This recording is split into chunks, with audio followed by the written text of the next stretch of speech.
el Código Civil y en la Constitución y en el peruano. Los juristas no van a nada más.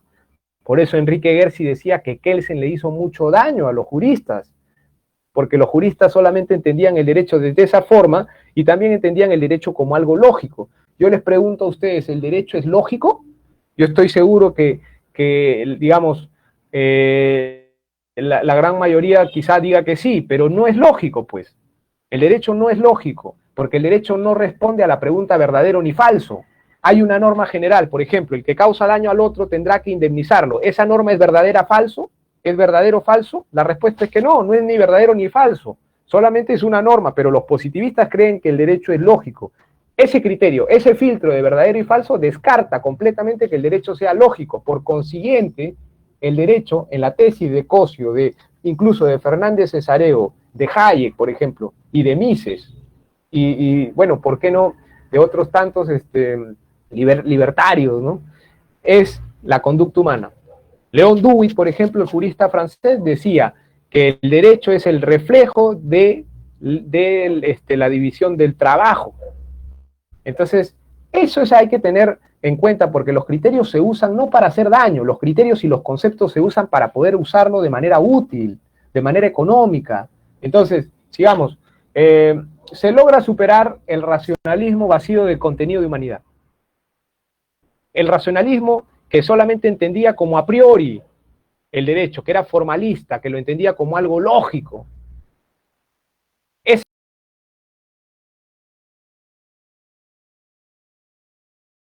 época de los romanos como instrumento pragmático para desarrollarnos, porque los romanos, como dice Polanco Gutiérrez, entendían el derecho de esa forma. Yo me pregunto, ¿ahora estamos mejor o estamos peor? Sin duda yo creo que estamos peor, porque el derecho ahora complejiza tanto la vida humana, que al final de cuentas uno ya no sé si está al servicio del hombre o el hombre está al servicio del derecho. Entonces, él superaba ese formalismo vacío de contenido humano. Entonces, básicamente llegó al tridimensionalismo y Cosio obviamente lo halagó, ¿no? Le dijo, está muy bien lo que has hecho, principalmente te felicito y considero de que es una temeridad de tu parte, eres sagaz, eres valiente, porque en ese momento Kelsen, pues, como vuelvo a repetir, era considerado el filósofo más importante del mundo y Kelsen era muy terco. Personalmente la gente que, digamos, ha escrito sobre Kelsen dice que Kelsen era tan terco que no se reivindicó jamás de su postura de la teoría pura del derecho hasta post-mortem. En el año 1962 escribe la teoría general de las normas y dice, bueno, el derecho no es norma, el derecho es consecuencia de la voluntad política. Y al final no ayudó mucho, al final complicó todo, porque todo lo que dice el legislador, lo que vendría a ser eh, ánimos tendenciosos y, ¿por qué no, mercantilistas, ¿no? Basados en el favor político.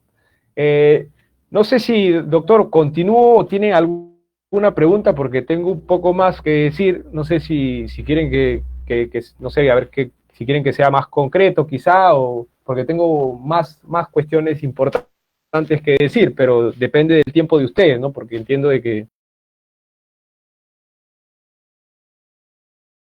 Está interesantísima la exposición.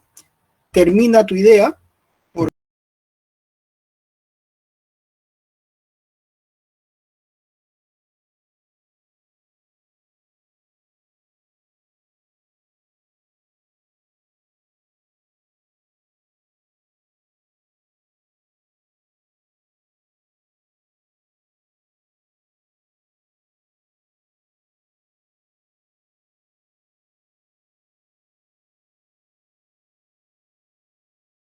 Era importante para él.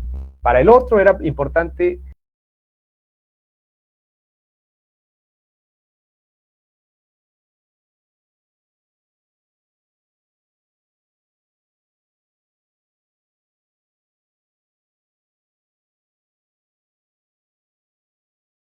derecho no hace la vida humana, sino que el derecho es consecuencia de la vida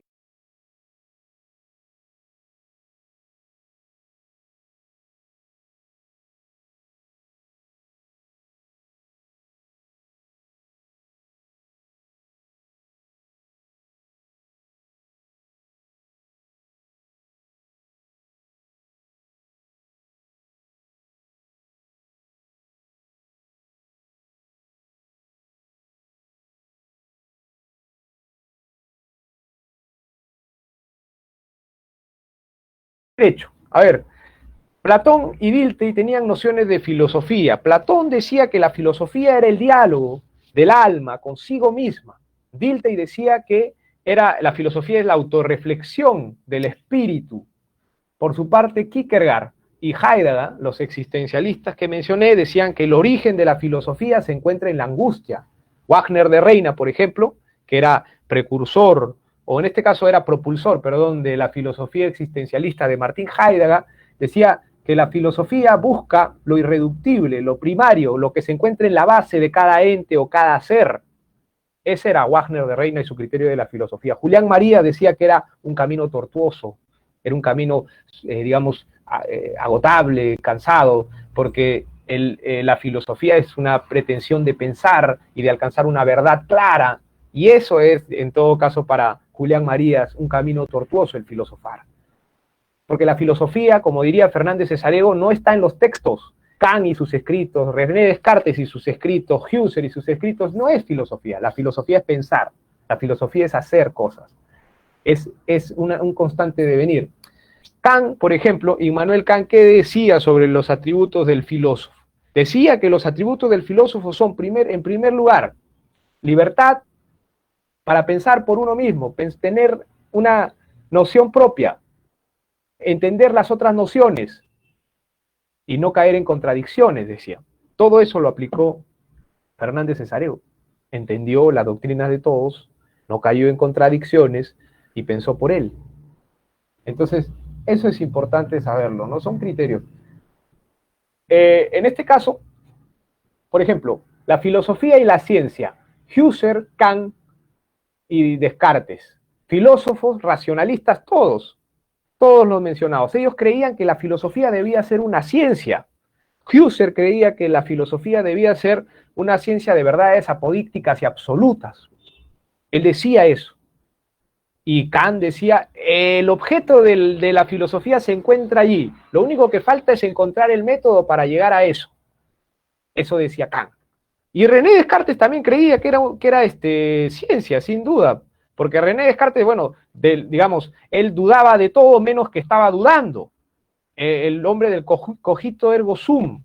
Por ejemplo, él dudaba de todo menos de que estaba dudando y menos de Dios, porque era monje, era un monje francés y tenía que estar bien con la Iglesia Católica, ¿no? Porque si no, ahí como que fácil le aplicaban como a Bruno o a otros pensadores que en ese tiempo la Iglesia perseguía. Entonces, Fernández, pues, como menciono, Fernández decía, Cesareo, de la filosofía que era una mina en donde se buscaba oro. ¿El oro qué cosa era? Era el problema. Yo problematizo, encuentro allí, pero si no quiero problematizar y solamente soy un jurista y no soy un justifilósofo, simplemente ni siquiera conozco la mina. Entonces, ese era Fernández Cesareo. Ahora, Galán y Gutiérrez entendía que la filosofía tenía dos vertientes, una ontológica y una cosmovisión o una concepción del mundo, que era un sentido del mundo. Esa era la filosofía. La religión y la filosofía. La religión es, decía Fernández Cesareo, un diálogo con Dios, por ejemplo. Y la filosofía es un monólogo, como decía Platón. Es el diálogo con el alma, con uno mismo. Eso decía Platón. Por ejemplo, ¿qué más? La fundamentación ontológica es primaria, decía Fernández Cesareo.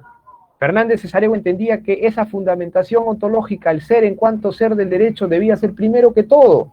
Y primero que todo es sin duda ello, porque Aristóteles tenía una lógica del ser, por ejemplo. Él se preguntaba por el ser de las cosas. Entonces, esa pregunta por el ser nunca se ha respondido, ¿eh?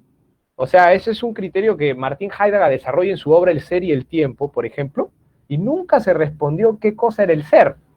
El ser, por ejemplo, según Jorge Eduardo Galeano, cuando analiza la filosofía de Martin Heidegger, dice, el ser, ¿qué cosa es el ser? Bueno, Martin Heidegger lo que hace es acercarnos al ser, pero no nos dice qué es el ser, y si yo les pregunto a todos qué cosa es el ser, nadie va a responderme. Me van a decir, el ser es la vida viviente, es el hombre, es el mundo, es el... Pero no es eso el ser, pues. Ese es, digamos, un acercamiento al ser. Entonces, este es un poco más profundo, y Heidegger hacía eso, se preguntó, escribió un libro para encontrar la pregunta que interroga sobre el ser, y no la encontró nunca. Desde Sócrates hasta Heidegger Heidegger acercó un poquito, pero de ahí nadie se ha preguntado, y ahora nadie se va a preguntar por el ser. Pues. Entonces, Aristóteles decía, por ejemplo, que la filosofía entiende las cosas como son y digamos, la ciencia entiende las cosas como son y la filosofía en cuanto son, decía Aristóteles. Ese era su pensamiento. La diferencia que Fernández Cesareo hace entre un jurista y un justifilósofo es sustancial, porque dice, el justifilósofo y el jurista se diferencian principalmente en que el jurista toma lo que le dan, toma el peruano, toma el Código Civil y lo aplica. El justifilósofo no. El justifilósofo dice, un momento, voy a ver por qué existe esto. ¿Por qué esto es justo? ¿Esto termina siendo? No. Entonces es un, digamos, veedor. En cambio, el jurista es un actor. Entonces Cosio, por ejemplo, cuando hablaba de eso, decía, el legislador, el juez, el hombre de a pie vive en la justicia, pero el justifilósofo o el filósofo, en todo caso, lo que hace es analizarla y ver qué cosa falta. Y justamente es importante, aunque parezca irrelevante en este mundo, en este contexto que vivimos, es importante, ¿por qué? Porque permite crear conceptos que sean beneficiosos. Y para eso está, por ejemplo, el análisis económico del derecho. En la escuela del análisis económico del derecho, que principalmente señalaba de que los conceptos eran importantes. Cuando Alfredo Bullard, por ejemplo, daba cátedras y enseñaba allá en Estados Unidos, se encontró con un maestro. Y el maestro le preguntó, ¿qué cosa es el acto jurídico? Y Alfredo Bullard empezó a contar, dijo, bueno, el acto jurídico es esto, el otro, como nos enseñaron a todos, ¿no? Con criterios doctrinarios, etcétera, y está perfecto. Pero cuando terminó toda su perorata, el maestro estadounidense le preguntó, y bueno, ¿y para qué sirve eso? Y Alfredo Bullard se quedó impávido, pues no sabía qué responderle. Eso lo cuenta en Esquizofrenia Jurídica, por ejemplo. ¿Y cuál es el tema ahí? El tema ahí es de que los conceptos deben ir de acuerdo a la realidad de los hombres, a su realidad económica. Por ejemplo, un concepto que es absurdo es el de poseedor precario, que está desarrollado en el cuarto pleno casatorio civil del año 2011, en donde se da una noción, como dice Gunther González Barrón, una noción omnicomprensiva de lo que es el precario. Y termina siendo absurdo, porque al final yo permito que mi vecino entre a mi casa una semana porque de repente es mi amigo, o a mi vecina, y después ya no voy a poder sacarla, porque ella va a decir que tiene un título jurídico, porque según los juristas tan brillantes que participaron en el cuarto pleno casatorio civil, como Jorge Avendaño, Mejorada Chauca, que son cabezas de estudio, y que participan en esos plenos, ¿para qué? Para, obviamente, dicen, bueno, si hay más litigio, me conviene a mí, pues, porque obviamente mi bolsillo, pero perjudican a toda a la gente. Entonces, el concepto, desde la percepción de la escuela económica del análisis económico del derecho, termina por decir, los conceptos también deben ser útiles. Y ese es uno de los postulados de mi libro, entender eso, entender que los conceptos terminan siendo útiles y, económicamente hablando, muy fructíferos. La historia de la filosofía del derecho empieza en la Grecia clásica. Básicamente son 9 hitos. La filosofía del derecho, por ejemplo, comienza con Platón, con Aristóteles y con Heráclito. Entonces, ellos básicamente analizaban los objetos ideales. Querían encontrar la justificación del derecho, un derecho inmutable, un derecho que básicamente tenga, ¿cuál es el origen del derecho? Entonces especulaban sobre todo, y más que nada, sobre la justicia. ¿Qué es la justicia?, se preguntaban. Por ejemplo, en su obra La República, Platón, en su libro primero de La República, Sócrates iba preguntando qué cosa es la justicia, qué cosa es la belleza, qué cosa es el valor, y se preguntaba básicamente de un aspecto estimativo, no especulativo, axiológico, y eso es básicamente el principio de la filosofía del derecho natural. A eso le llaman derecho natural, por ejemplo, porque no estaba escrito, estaba ahí en el mundo de las ideas, si se quiere, era idealidad. Entonces los griegos comienzan con eso, y al final se hacían inquisición sobre la justicia y buscaban articularla con ordenamientos positivos. Buscaban encontrar un derecho inmutable, universal para todos los regímenes jurídicos existentes y por existir. Entonces, desde la Grecia clásica ya usaban y abusaban incluso del racionalismo. Entonces, había una lucha importante que hay que resaltar: la razón y la historia. Eran dos elementos que digamos, peleaban entre sí. ¿Qué es lo que pasaba acá? Básicamente que la razón era amparada por Aristóteles, Platón y Heráclito, quienes buscaban encontrar un concepto universal de justicia y eso aplicarlo para siempre. Y los que en este caso apoyaban a la historia eran los sofistas. Los sofistas tan criticados por Sócrates porque supuestamente cobraban a sueldo, eran como profesores. Entonces, entre los sofistas tenemos a Trasímaco, por ejemplo. Trasímaco, que a decir de Bodenheimer, por ejemplo, aplicaba lo que vendría a ser el criterio de que las leyes la imponen los más fuertes. Y después vino Calicles, que era digamos, una vertiente de lo que es el filósofo Friedrich Nietzsche, pero anterior. Quizás esto suene como fantasmagórico lo que digo, ¿no? Porque estoy usando épocas distintas. Pero básicamente, Calicles decía que las leyes las hacen los más débiles, la mayoría. Y Carneades, que era otro sofista, también decía sí, lo mismo, estoy de acuerdo contigo. Protágoras es el antecedente de los positivistas. Dice, no, el derecho, ¿sabes qué? Surge de la conveniencia humana, de la voluntad de los seres humanos que se ponen de acuerdo y listo. Entonces, en base al empirismo y digamos, a esa experiencia, es de que surge el derecho, ¿no? Entonces, Protágoras es el antecedente de los positivistas. Los estoicos, por ejemplo, quienes eran discípulos de Zenón, eran una escuela griega. Ellos, por ejemplo, decían, bueno, mira, el derecho es relativo, el derecho natural es relativo. O sea, no me voy ni para la razón ni para la historia, sino que mezclo los dos. Tanto criterios ideales como criterios circunstanciales son importantes. Y bueno, la escuela, digamos, los romanos no filosofaron mucho, salvo con Cicerón un poco, pues como dice Polanco Gutiérrez, ellos eran más practicones, ¿no? Ellos simplemente usaban el derecho y lo aplicaban, pero a beneficio propio. Después ya se empieza a complejizar en la Edad Media, digamos, con la escolástica y todos los criterios de erudición y conceptuales que de alguna manera empiezan a conceptualizar el derecho, como en el caso del contrato de arrendamiento, por ejemplo. Contrato de arrendamiento que en un principio en Roma era básicamente para todo, para las cosas, para las obras, para las personas.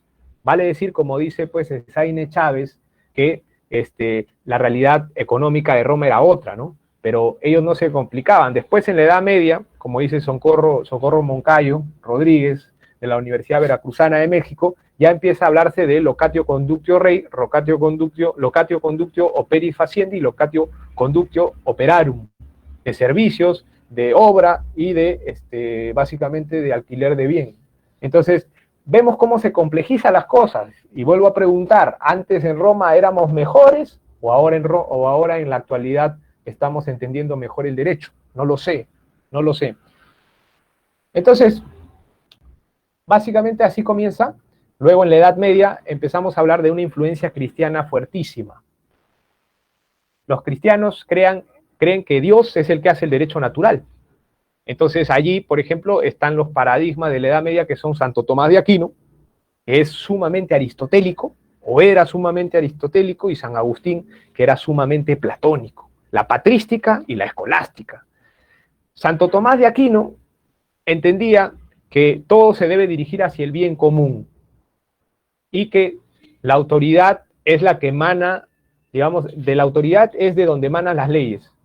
Entonces era positivista, porque los positivistas, una de las características de ellos es de que el soberano es el que tiene la potestad de poder emitir normas, nadie más. Y eso es complejo, eso es sumamente peligroso también. Entonces de ahí agarran, porque sencillamente uno dice, oye, pero ¿para qué esta teoría? Esta teoría la usan los políticos, esta teoría la usan los gobernantes, el positivismo. Antes que una teoría jurídica era una teoría política, que le convenía a todos. Si yo soy político, a mí me va a convenir que alguien que como Kelsen diga que el derecho, pues, por ejemplo, surge de la voluntad del legislador, como lo dijo en el año 1962 en la Teoría General de las Normas. Me va a convenir que diga eso, entonces yo digo, enséñenle a todos eso. Y a todos los abogados nos han formado en las ideas positivistas. Entonces esa es una cuestión que hay que valorar. Por eso es importante reflexionar, no solamente ser juristas, sino ser justifilósofos. Santo Tomás de Aquino tenía 4 leyes. La ley natural, la ley eterna, la ley divina y la ley de los hombres. Básicamente, la ley eterna es la que Dios creó el mundo y que Dios es el supremo creador de todo, etc. La ley natural son los principios básicos, abstracciones, que en este caso pueden ser conocidas por la razón o por la ley divina. ¿Qué es la ley divina? La ley divina es el Antiguo Testamento, decía Santo Tomás de Aquino, y la ley de los hombres es la ley convenida entre ellos mismos, convienen y aplican el derecho. Esas eran las 4 leyes de Santo Tomás de Aquino. San Agustín, por su parte, por ejemplo, que decía que habían 2 tipos de derecho natural, el derecho primario y el derecho secundario. El primario era básicamente antes que el hombre caiga en el pecado original. El secundario era cuando el hombre, digamos, ya caía en el pecado original, por consiguiente se relativizaba el derecho. Entonces decían, bueno, las circunstancias también cuentan, ¿no? No solamente el tema idealista. Francisco Suárez, que era, digamos, tributario de la doctrina estoica, y que después Rudolf Stammler, otro jurista kantiano que abraza el neocantismo, va a abrazar las ideas de Francisco Suárez y de los estoicos. Recordarán que dije que los estoicos entendían el derecho natural desde un aspecto relativo. Entendían que el derecho natural, en cierta forma, decía pues que la razón y la historia, los dos influencian. Francisco Suárez hace lo mismo. Término preceptivo y término dominativo. Lo preceptivo es lo ideal, y lo dominativo es lo que está en las circunstancias, y el hombre puede decidir efectivamente qué principio es el que termina por usar. Ese era Francisco Suárez, que abrazó las ideas estoicas y que después influenciarán ambas doctrinas en Rudolf Stammler, y con eso parece que desaparece la problemática de la razón y la historia. El racionalismo jurídico surge después de la Edad Media, dura hasta el siglo XIX. Allí, por ejemplo, hay una apoteosis de razón. La razón es lo máximo. Ya no es lo colectivo lo que importa, sino el individuo. Entonces Scheler, por ejemplo, discípulo de Edmund Husserl, señala a esa etapa, la llama como logomanía, por ejemplo. Habían 2 corrientes, los justnaturalistas clásicos, como Wolff, Pufendorf, Grocio, Locke, Burlamaqui, Hobbes, entre otros, que eran sumamente racionalistas. Y habían otros que eran neoescolásticos, como George Renard y Jauriu. George Renard básicamente entendía el derecho desde un aspecto ecléctico, ¿no? Decía, bueno, mira, no solamente es razón, yo voy a agarrar también la teoría de los escolásticos, que básicamente proponen que también se atienda a las circunstancias, ¿no? Que no solamente se atienda a lo que es la razón. Entonces, en virtud de eso, es de que Renard es más ecléctico y también es dialéctico, porque entiende de que el derecho avanza y conforme cambian las circunstancias, el derecho va a tener que ir adecuándose a eso. Immanuel Kant, por ejemplo, también metido en esa etapa del racionalismo. Primero que Immanuel Kant es el que inserta la lógica en el derecho. Con Kant entra la lógica en el derecho. Entonces Kant, por ejemplo, en sus principios metafísicos del derecho, entendía 2 tipos de libertad y da un concepto hermoso del derecho. Decía que la libertad era libertad interna y libertad externa. La libertad interna es la moral propiamente dicha, y la libertad externa termina siendo pues lo que vendría a ser pues el objeto del derecho. Entonces la definición libertaria de Kant era de que el derecho es un conjunto de condiciones que permite que el libre arbitrio de una persona se concilie con el arbitrio de otra persona en una ley general de libertad o en una ley universal de libertad. Ese era Kant, individualista, y muy respetado por algunos libertarios, sin duda. Libertarios son los que respetan la propiedad privada, la vida y la libertad. Las condiciones del derecho son a priori, eso sí decía, un a priori subjetivo. Las ideas son los que establecen, digamos, los cimientos ¿para qué? Para la construcción armónica de todo lo que pueda existir después. El derecho lo entendía desde un aspecto a priori, desde un aspecto conceptual, desde un aspecto basado en las categorías. Por ejemplo, las concepciones antirracionalistas, ¿cuáles son? Son básicamente 3. La concepción histórica, la concepción positivista y la concepción, en este caso, materialista. La concepción historicista es propulsada por Savigny y por Hegel. Esta concepción historicista, principalmente, ¿qué nos dice? Nos dice de que el derecho es irracional, que el derecho no es lógico, que el derecho es ilógico. Entonces Savigny, por ejemplo, un máximo propulsor, un romántico del derecho, decía, el derecho es consecuencia del espíritu popular, del espíritu de la nación. no es consecuencia de lo lógico, no es consecuencia del principio de deducción, del principio de inferencia, del principio de no contradicción, que es lo lógico y es lo aristotélico. No, no, no, señores.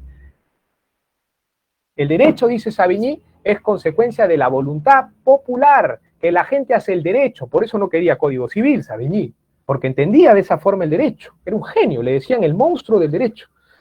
Por su parte, Hegel, que, digamos, establece un criterio más filosófico sobre qué, obviamente, sobre el derecho, él decía, por ejemplo, que el derecho es dialéctica y la historia tiene razón.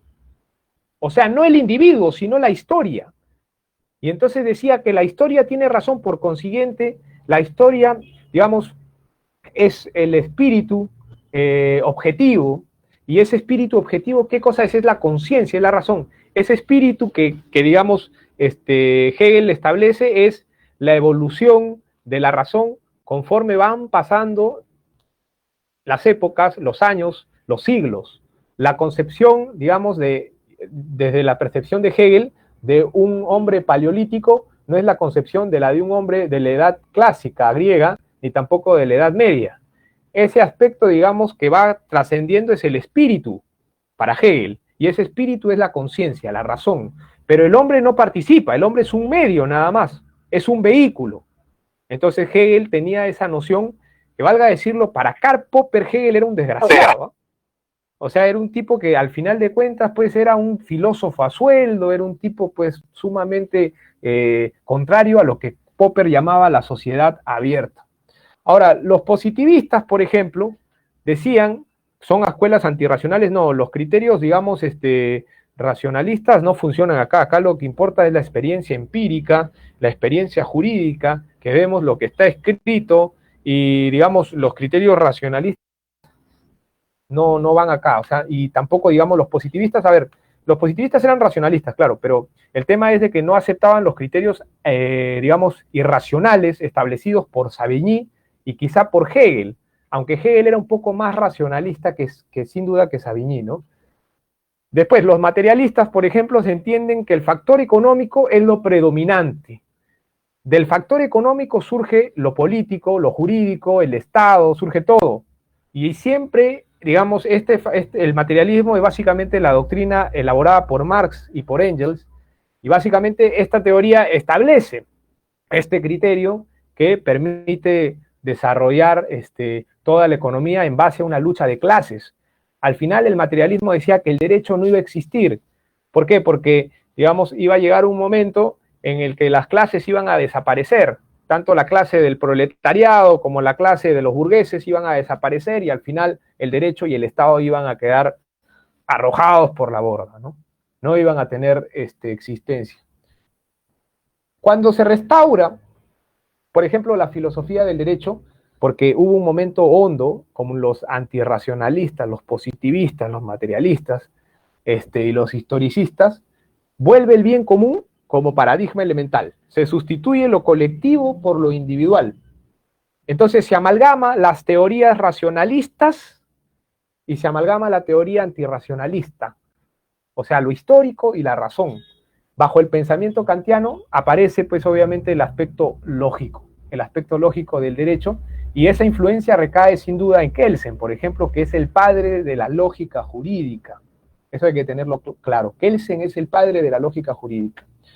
Rudolf Stadler abraza el neocantismo y establece, es el exponente de este renacimiento que había caído en un vacío hondo, y este renacimiento básicamente con Rudolf Stadler es el programa criticista del derecho, que es aplicación de Kant, pero Kant lo aplicó a la naturaleza, pues, o sea, a los fenómenos de la naturaleza, pero Rudolf Stadler lo aplica al derecho, lo a priori, lo a posteriori. Entonces aplica el criterio kantiano de idea y de concepto. Y Rudolf Stadler sí era un tiránico, ¿eh? Porque él creía en una idea absoluta que termina por controlar a todo lo material, incluso a nosotros. Entonces, por ejemplo, la doctrina kantiana, en ese tiempo en donde resurge la especulación filosófica, era pues en la crítica de la razón pura lo a priori y lo a posteriori. Lo a priori es lo que está dentro de la mente, y lo a posteriori es lo material que se va viviendo, etc. El fenómeno y el noumeno, por ejemplo, era lo que mencionaba Kant. Y acá, para Fernández Cesareo, abre la puerta para el aspecto o la especulación ontológica. Por ejemplo, Kant decía que solamente nosotros podemos conocer el fenómeno a través de la intuición, de la percepción de nosotros, pero el noumeno jamás lo podemos conocer, y el noumeno es el en sí de todas las cosas.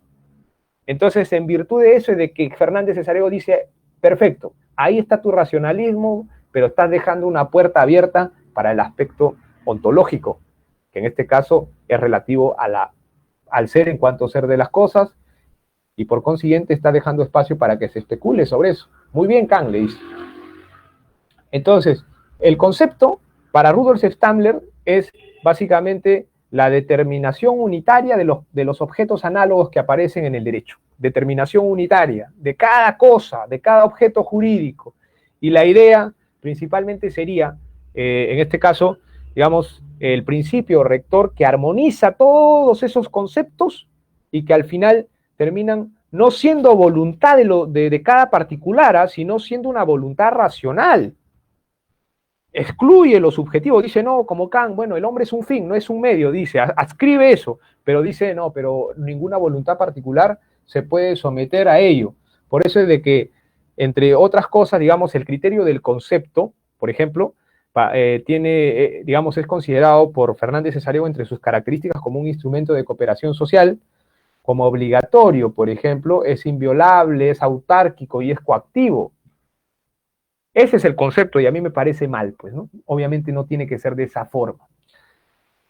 Entonces, el derecho natural, por ejemplo, es de contenido variable. Para Rudolf Stammler, la influencia es del Francisco Suárez y de los estoicos. Bodenheimer, por ejemplo, ahí, digamos, compara a Rudolf Stammler y a Kant y dice, caramba, Rudolf Stammler es un tiránico, Kant es un libertario, porque Kant vela por la libertad subjetiva de todos, porque habla de una ley general de la libertad. En cambio, Rudolf Stammler no. Rudolf Stammler establece un criterio absoluto, primario, y de eso todo, digamos, tiene que desenvolverse. Al final de cuentas, digamos, tenemos también en cuenta a Giorgio del Vecchio, por ejemplo, que principalmente abrazaba la doctrina platónica y tomista, y también la filosofía de la existencia, abrazaba la filosofía kantiana, y él decía que el derecho era una coordinación objetiva de actos basadas en un principio ético. Esa era la posición de Giorgio del Vecchio. La escuela sudoccidental alemana también tiene mucha influencia, como son en este caso el criterio a priorístico y el criterio culturalista, que tenían basados en Windelband, por ejemplo, y entre los doctrinarios que abrazaban la escuela sudoccidental alemana estaban Mayer, Lask,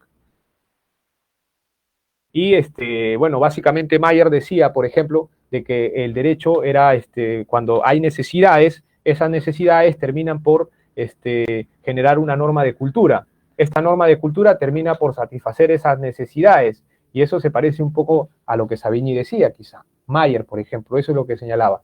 Por su parte, Radbruch, por ejemplo, decía que Rudolf Stammler tenía una concepción intelectualista, seca, en abstracciones, digamos, y faltaba contenido.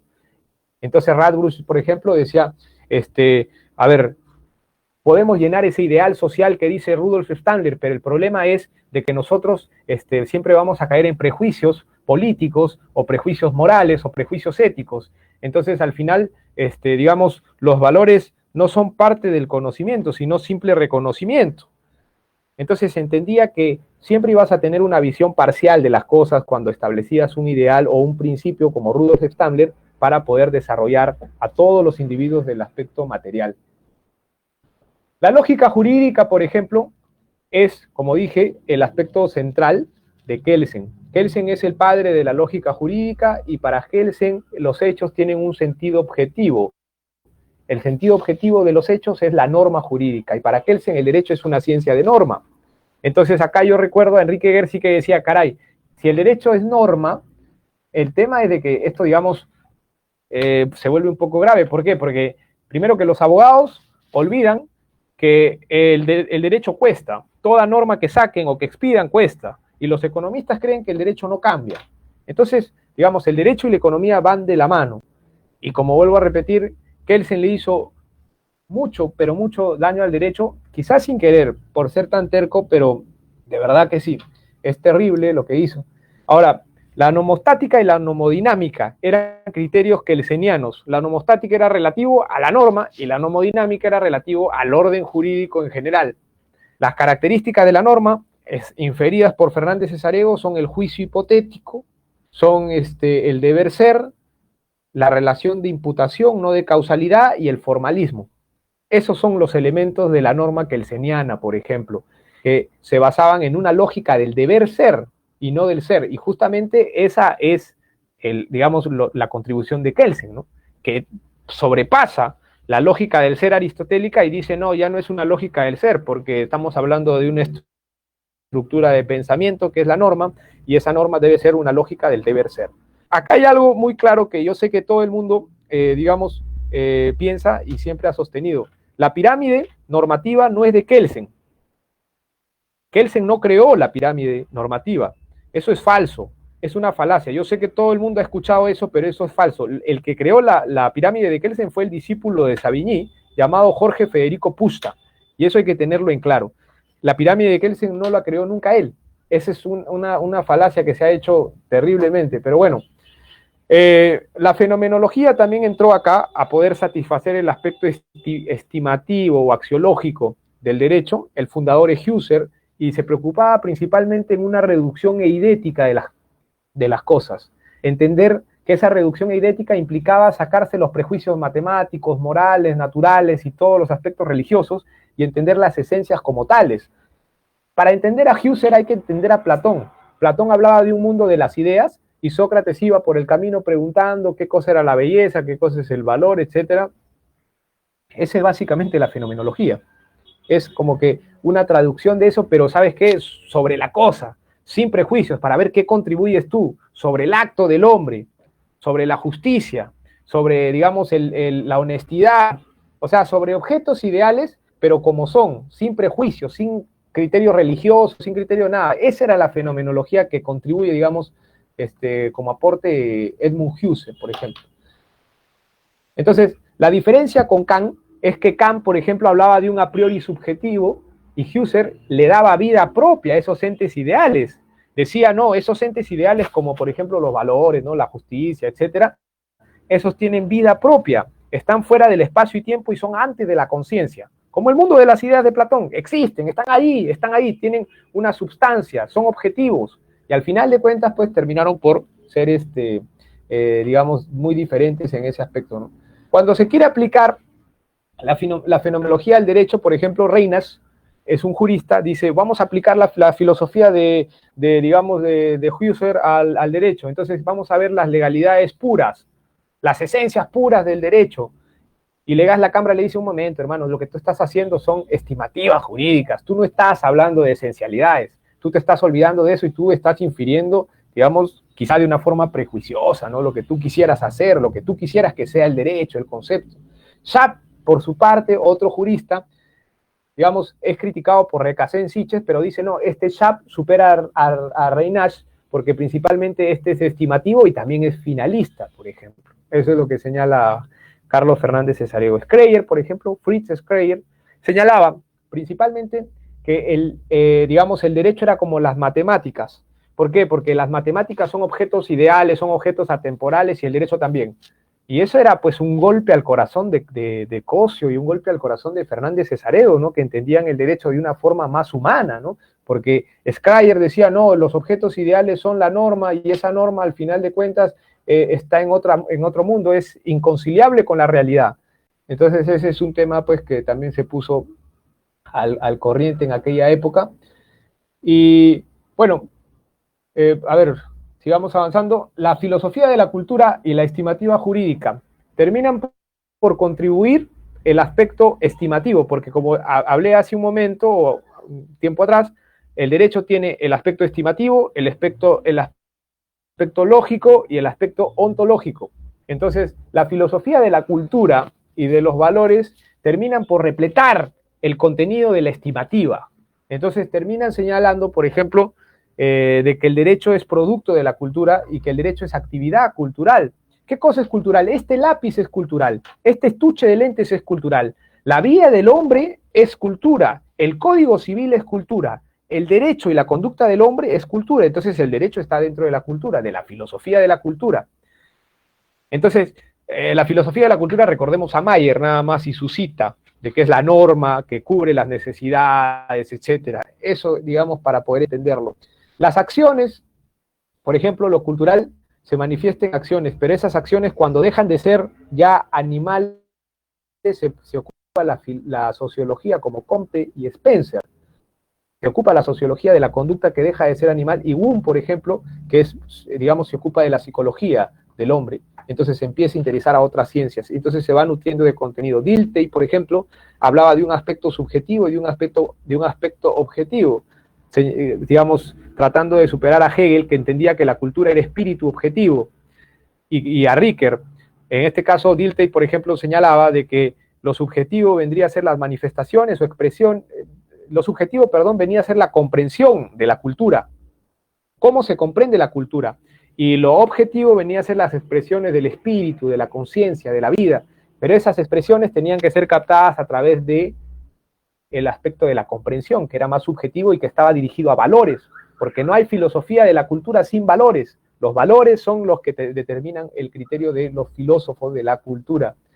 Entonces, al final de cuentas, Scheler, por ejemplo, discípulo de Husserl, Harman, entre otros, nutren de contenido, empiezan a desarrollar la filosofía de los valores, entienden que los valores son bipolares, porque los valores tienen un criterio, digamos, bueno y un criterio negativo, y no siempre el hombre puede, digamos, actuar conforme a los valores, sino que de acuerdo a las circunstancias podría actuar de una forma distinta.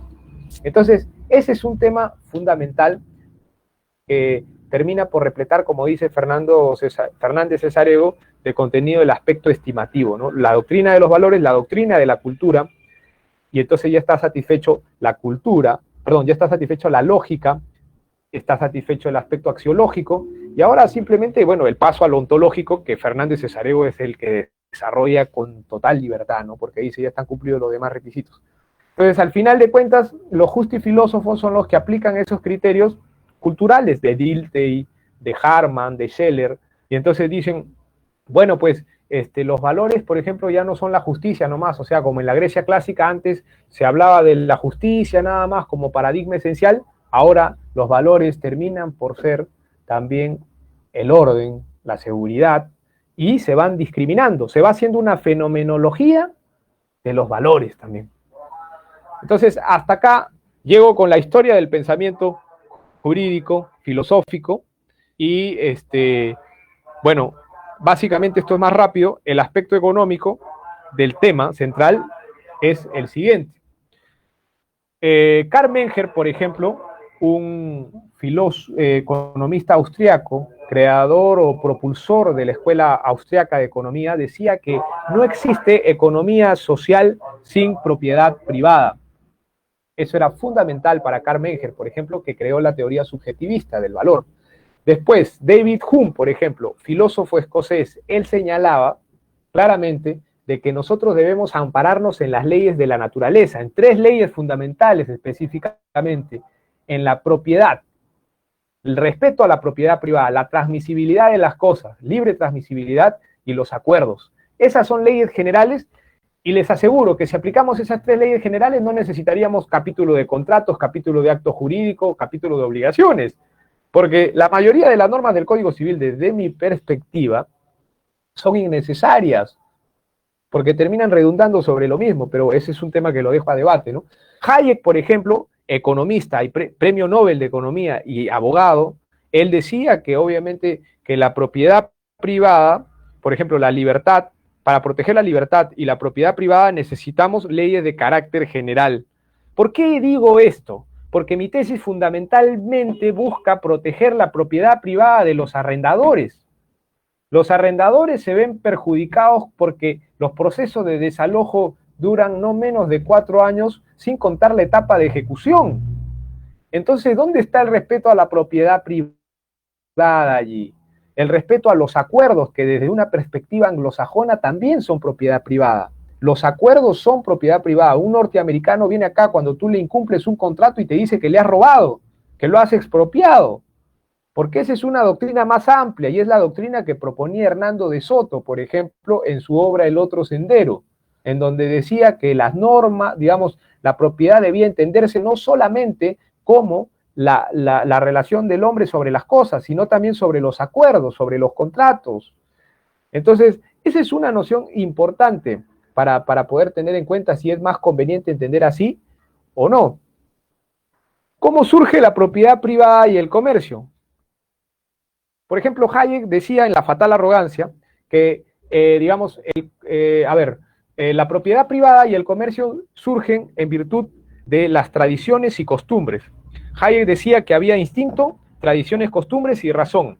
El hombre primero vive, actúa, supera sus instintos, porque en la época, cuando no superaba aún sus instintos, la concepción del hombre sobre la propiedad privada no existía, pues. Era un hombre de propiedad comunal, era un hombre que tenía un fin común. Cuando se disgrega o empiezan a reducir esos sentimientos primitivos y empieza a hablarse de un hombre un poco más amplio, un poco más ávido, un poco más hábil, empieza a surgir el intercambio. El intercambio surge y entonces empieza a crecer la sociedad. Si no fuera por el respeto a la propiedad privada, nosotros no existiríamos, porque el comercio, que es consecuencia de la propiedad privada, permite que nosotros crezcamos demográficamente, económicamente, y de esa forma ser más grandes. Pero cuando nosotros no entendemos eso, como por ejemplo cuando surge el tema de la SUNAT que quiere intervenir las cuentas, etcétera, es un atentado contra la propiedad privada. O cuando hay malas leyes como la del poseedor precario, esa jurisprudencia absurda. O leyes que dicen, el artículo 1700 del Código Civil dice, por ejemplo, que el contrato de arrendamiento, si no le notificas al arrendatario que debe salir, continúa. ¿Dónde se ha visto eso? Si los acuerdos se respetan, ¿cómo es posible que un artículo de ese sea tan intervencionista y se meta en el bolsillo del arrendador? Eso dice el artículo 1700. Entonces es una cuestión que hay que analizar muy bien, ¿no? La propiedad privada empezó a surgir en la región mediterránea, como bien lo señala Hayek, en Francia, en Italia, en España. Allí empezó a surgir los primeros vestigios de propiedad privada, de comercio, por consiguiente. Roma, por ejemplo, la antigua Roma era una sociedad de propiedad privada y de comercio. Se respetaban hasta los pequeños acres o incluso las grandes propiedades de los emperadores, por ejemplo, del emperador. Se respetaba todo. Estrabón, por ejemplo, historiador griego, decía que los griegos respetaban mucho la libertad. Básicamente decía esto. Los redactores de la Constitución de Creta, por ejemplo, que decía que entendían que el Estado comprende de que lo más valioso que le pueden dar a sus ciudadanos es la libertad. Y al darles la libertad, obviamente, implica de que cada uno ostente las cosas y que cada uno sea dueño de eso y pueda, digamos, desarrollarse libremente. Un gobierno que se apropia de todo, un Estado que quiere expropiar y que quiere, digamos, allanar la propiedad privada y obtenerla, es un gobierno de esclavitud, decía Estrabón, por ejemplo, historiador griego. Entonces, ¿cuál es la receta? Dice Hayek, desde la Grecia clásica hasta nuestros días. ¿Cuál es la receta para respetar los derechos dominicales y para respetar el orden de libertad y de pacífica convivencia? Básicamente, establecer un Estado de Derecho basado en normas de carácter general que permitan reconocer a cada quien qué cosa, digamos, hacer con su propiedad y qué cosa no hacer con su propiedad. Esa es la receta, pero acá no existe eso. Entonces, vamos a ver, la propiedad privada para los hermanos Maceu, Henry, León y Jean Maceu, surge en las cosas mobiliarias. El clan y la tribu eran dueños de todo antes. Después las familias llegan a ser dueños de los fundos o de los predios grandes, ¿no? Y después de eso, digamos, a ver, se pasó del clan a la familia y después al individuo que empieza a ostentar primero herramientas. Eso también lo dice Hayek. Ambos coinciden en ese aspecto porque dicen la propiedad comienza con los instrumentos, con las herramientas de caza, con las herramientas del arco, la flecha. Todo eso es propiedad. Así surge la propiedad privada. Pero Henry León, los hermanos Maceo critican porque creen, esto está en el libro de Jorge Avendaño en Derechos Reales, dice de que se está retrocediendo y se está volviendo a lo que es una propiedad colectiva antes que una propiedad individual, y eso es peligrosísimo. Eso es lo que señalan estos hermanos Maceo juristas, muy conocidos en el mundo jurídico. David Hume, por ejemplo, señalaba de que los teorizantes y los vulgares ladrones deben tener el mismo trato, decían ellos, y aunque una norma en teoría parezca muy fundamental y muy perfecta, en la práctica puede resultar perniciosa y perversa, como muchas veces pasa con las normas que en teoría funcionan. Entonces, también decía algo importante, ¿no? Por ejemplo, ustedes podrían definir qué cosa es la virtud, qué cosa es el mérito. Decía, pues básicamente que la virtud y el mérito, por ejemplo, es algo tan ambiguo que pretender desarrollar, digamos, relacionar la propiedad privada con la virtud o el mérito terminaría por disgregar o separar o destruir por completo la civilización. Por eso que Hume estaba de acuerdo con normas de carácter general. Adam Smith, por ejemplo, en el siglo XVIII contaba de que había competencia de juzgados en Inglaterra y que ellos no respondían a una subvención que el Estado les pagaba, sino que respondían a una remuneración que los particulares mismos le daban. Por eso es que los juzgados mejoraban. Finalmente, el aspecto jurídico radica básicamente, he seleccionado a 3 autores, a Joaquín Costa, por ejemplo, con su criterio del ad referendum. Las normas son ad referendum, decía él. Si la gente no le hace caso a la norma, no tiene que ser norma. Eso decía Joaquín Costa, por ejemplo. Por su parte, González Barrón tenía un criterio medio ambiguo en su obra Introducción al Derecho Registral y Notarial, cuando decía, por ejemplo, de que el derecho no surge de forma espontánea ni tampoco por obra magnífica del legislador, ¿no? Como que es raro, ¿no? Porque si no surge ni de la una ni de la otra forma, ¿cómo surge, no? En realidad, ahí creo que González Barrón equivoca el camino, ¿no? Porque como que se confunde un poco.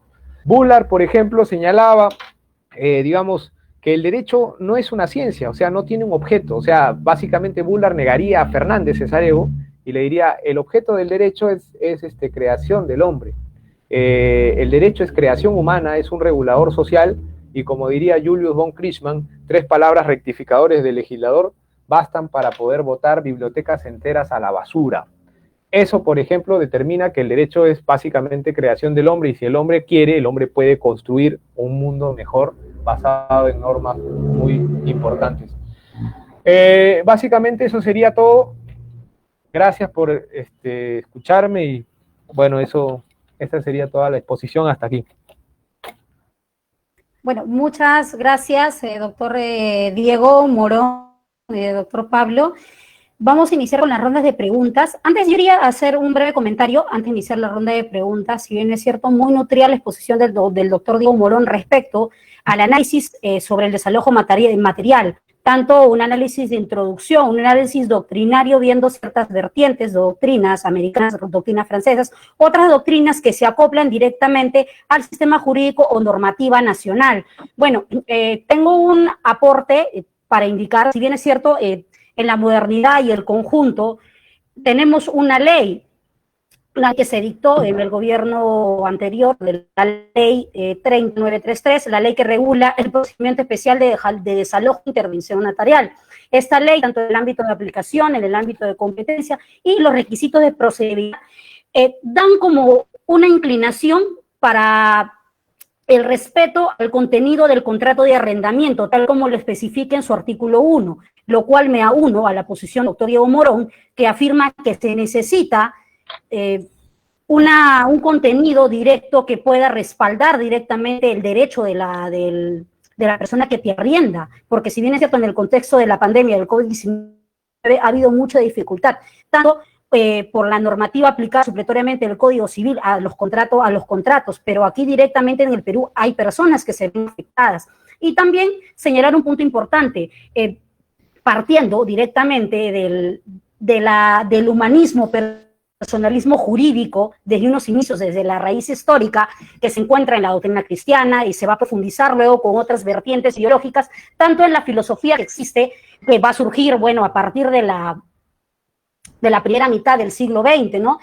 Donde citó el doctor Diego a Jean-Paul Sartre, a Gabriel Marcel, Emmanuel Mouvier, en Francia, ¿no? Y Mathilde Heller y otros filósofos adicionales. Y también partir, si nos vamos al siglo XXI, al análisis económico del derecho de la propiedad, porque el análisis económico del derecho a la propiedad, tanto como al doctor Bullard, convocado también el ponente, en su libro Un mundo sin propiedad, él se refiere y cita a cómo el análisis de la propiedad o la economía de la propiedad va a tener un conjunto de relaciones económicas y sociales. Esto va a ser respecto a la conceptualización de la propiedad y cómo se va a aplicar directamente con la normativa. Eso es un comentario adicional al aporte que nos ha dado el doctor Diego Morón, directamente haciendo un análisis de su libro.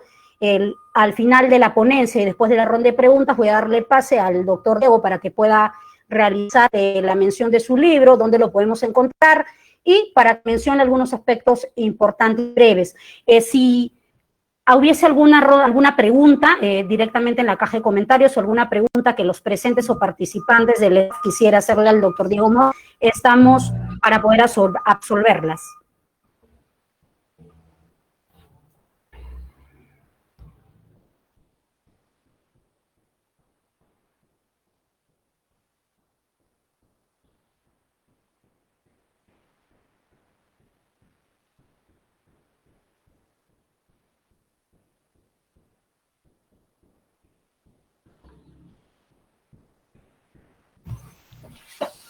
Bien, yo creo que la exposición sumamente doctrinaria, muy completa, y me atrevería yo a decir que la primera expresión que tuvo el autor, el doctor Diego, de que la ontología estaba soterrada en el texto del libro, yo diría que está soterrada hasta en el título. ¿Por qué? Porque el análisis filosófico que se hace y revisando el libro, encontramos pues que partimos de la ontología, que partimos de este enfoque para ver la existencia, la realidad de las normas. Pasando por la investigación que se ha hecho, una investigación netamente cualitativa, donde también se busca la realidad. Esta investigación tiene un fondo económico, tiene un fondo social, porque ya lo he expuesto, hay el respeto a la propiedad, y no solamente es el respeto a la propiedad, sino teniendo una base sólida para poder proteger esta propiedad, pues esto repercute en la economía nacional. Se citó la realidad estadounidense, efectivamente, en Estados Unidos se alquila mucho las propiedades y no hay ese problema de que se vaya a quedar, porque se respeta la palabra. Ahí uno de los factores y los valores es respetar la palabra, el acuerdo. Aquí nosotros tenemos en el país una concepción de que soy muy criollo y no respeto las normas, o un falso criollismo, cuando el respeto de las normas es un valor que debemos observar todos. El análisis que hizo el doctor Diego me hizo acordar mis épocas universitarias donde leíamos el análisis epistemológico de la dialéctica determinista. El profesor Manuel Martín Serrano, profesor español, donde nos hablaba de la relación entre teoría y la práctica, y pasando por esta epistemología, ver el estudio analítico de la naturaleza, de las leyes, de la posibilidad de cada una, del alcance que tenía cada uno, y de qué fundamentos tenía eso. Y que la dialéctica nos llevaba a contrastar la tesis con la antitesis para llegar a una síntesis y poder ver la comprensión de esta tesis planteada. Por eso, agradezco la exposición de Diego, recordando lo que acabo de leer en su introducción, y yo lo citaría como lo siguiente, que dice: la incertidumbre que siempre genera el derecho. La incertidumbre que siempre genera el derecho. Efectivamente, todos los abogados no pensamos igual. Todos los abogados pensamos diferente. Es más, muchos casos igualitos los jueces resuelven diferente. ¿Por qué? Porque efectivamente la incertidumbre, el derecho genera incertidumbre. Gracias, Diego, y finalizo con una cita que hiciste en la página 156 de tu libro, recordando al un premio Nobel de Economía, Friedrich Hayek, en relación a la propiedad. Tener algo propio, aunque sea poco, constituye la base para el desarrollo de una personalidad. Felicitaciones, Diego. Muchas gracias por tu exposición y muchas gracias a los asistentes. Y Diego, para que te despidas, y con eso damos por concluida la charla de hoy día. Sí, correcto, doctor. Bueno, muchas gracias a todos los oyentes, a los que están viendo. La verdad es de que, bueno, para concluir, este libro es muy bueno. Lo tienen que leer ustedes, compruébenlo. Es una propuesta, como se dice, está fuera de la caja, o sea, no es lo mismo de siempre, sino que busca, como vuelvo a repetir, la real privatización de la justicia para poder tener todos una mayor prosperidad, ¿no?